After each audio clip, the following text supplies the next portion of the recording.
Hello, hello. Greetings to y'all, brothers and sisters. I have a word that God has planted in my heart that I wanted to share.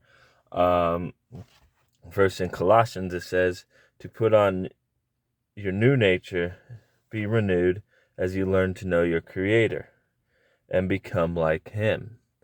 And we must clothe ourselves with tender-hearted mercy, kindness, humility, gentleness, patience, forgiving one another, and making allowance for one another's faults.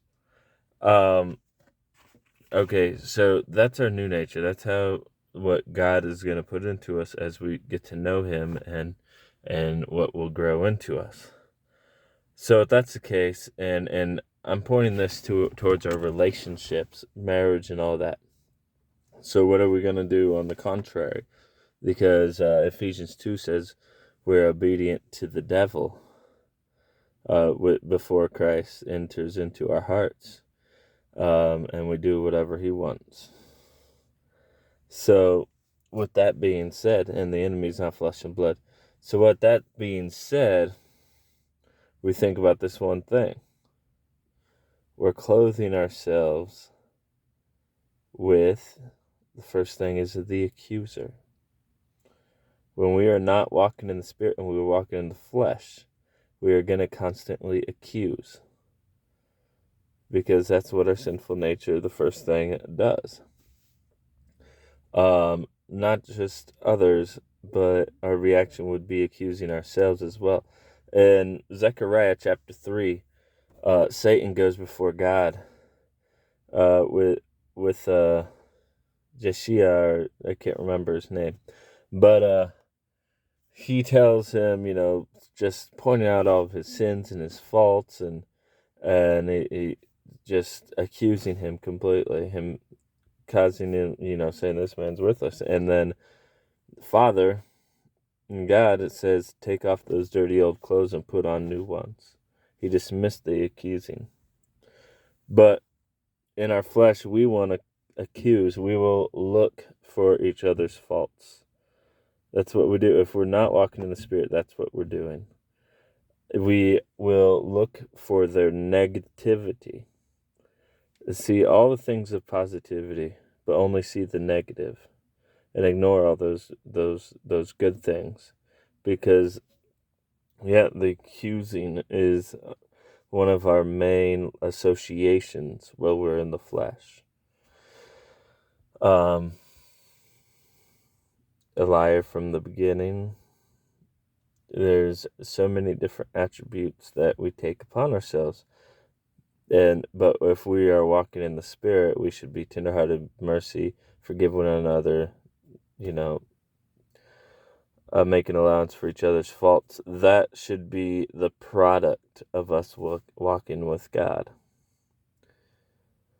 In our marriages and everything else, if we are in the flesh, we will look for each other's faults, and we'll look for those over the positivity. And one more thing with that is, the other problem with that is, if you're in the flesh, so the flesh can't understand the things of the Spirit, and the Spirit can't understand the things of the flesh. So I could have a conversation with you while you're in the Spirit, and your spirit remembers all the things that were said. Just like with Jesus and his apostles, he said, they didn't remember anything that he did and walked with until they had the Holy Spirit. He said, the Spirit will remind you of these things. So we forget all these things that God has done, or that we have done for one another, but the Spirit will remind us. So we can't remember our conversations or anything we've done while we're in the flesh, while the other person is in the Spirit. It's almost impossible. But if we're in the Spirit, we can evaluate all things, and we can see all things, and we can view all things, and we remember all things. But as we see the bad while we're in the Spirit in others, it's that we actually build them up, not tear them down. Because that's our new nature. Our new nature, we must clothe ourselves, because we're going to have times where we have to show mercy and forgiveness, and that there will be faults, and that shows us. So we must arm ourselves with that and know the difference. So if I'm on the flesh, I am going to look for the bad in you and not build you up into becoming more like Christ. I'm just going to tear you down. The new nature, if you clothe yourself with that, it's going to be the opposite. So yeah, be aware that we are going to be the accuser. And everything Satan's making us think about ourselves and about others or our marriage partners or whoever else is a lie. He's been a deceiver from the beginning. So as I have all these accusing thoughts in the flesh, if I'm in the flesh, it doesn't make them a reality. I could think, my spouse doesn't, and this is just an illustration. It's not a reality.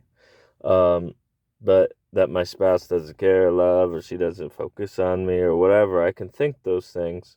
But while I'm in the flesh, it doesn't make them a reality, because then I won't remember everything that we've done through the Spirit, because we must make God the center of relationships. So it's the Spirit that should guide our relationship. So the flesh isn't going to remember what the Spirit has done within our relationship, because I must clothe myself with the Spirit. That's how I must walk. So yeah, that's we must think about those things. What are you going to clothe yourself in? And are you going to remember that when you're having a fight or an argument, remember the accuser wants to come through our flesh and shoot arrows at one another. That's why we must put on our full body armor of God to reflect that with the shield of faith. I could see Christ working in my wife or that other person. Or I knew that Christ can work in that other person. Like we talked about in Zechariah, take off all those clothes and put on new ones. All right, God bless you all.